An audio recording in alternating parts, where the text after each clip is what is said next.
நிர்மலா அவங்களுக்கு தான் சரீர சுகம் வேணும்னு சொல்லி கேட்டிருக்காங்க. ஆண்டவரே நீர் பொறுப்பெடுத்து நடத்துங்கப்பா. ஆண்டவரே கர்த்தாவே உமது தழும்புகளால் குணமானோம்னு சொல்லி நீங்கள் வசனம் சொல்லியிருக்கீங்கப்பா. ஆமாம் ஆண்டவர், நாங்கள் விசுவாசிக்கிறோம்ப்பா. உங்கள் ரத்தத்தினால எங்களை மீட்டு கொண்டீரே கர்த்தாவே. ஆண்டவரே உங்கள் ரத்தத்தை தெளிக்கிறேனப்பா. எல்லா கிரிகளும் அழிக்கப்பட்டு போட்டு இயேசு கிறிஸ்துவின் நாமத்தினால் ஆண்டவரே பலத்தை கட்டளையிடுங்கப்பா.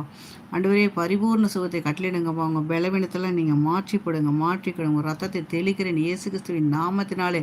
ஆண்டவரே யோவான் 14:14 சொன்னது போல என் நாமத்தினாலே நீங்கள் எதை கேட்டாலும் அதை செய்வேன்னு சொன்னீங்கப்பா. அது சுகமாக இருக்கலாம், அது எவ்வளோ பெரிய பிரச்சனையாக இருக்கலாம், எதுனாலும் சரி விசுவாசத்தோடு என் நாமத்தினால நீங்கள் எதை கேட்டாலும் செய்வேன்னு சொன்ன வசனத்துக்காக கூட நன்றி சுவாமி. நானே உன் பரிகாரியா கர்த்தர் என்று சொல்லியிருக்கீங்க அப்போ அதுக்காக கூட நன்றி சுவாமி. ஆமாண்டவரே நீ சுகப்படுத்தக்கூடிய வல்லமையுள்ள தேவன் ஆண்டவரே. இப்பொழுது எப்பொழுதும் காயம்பட்ட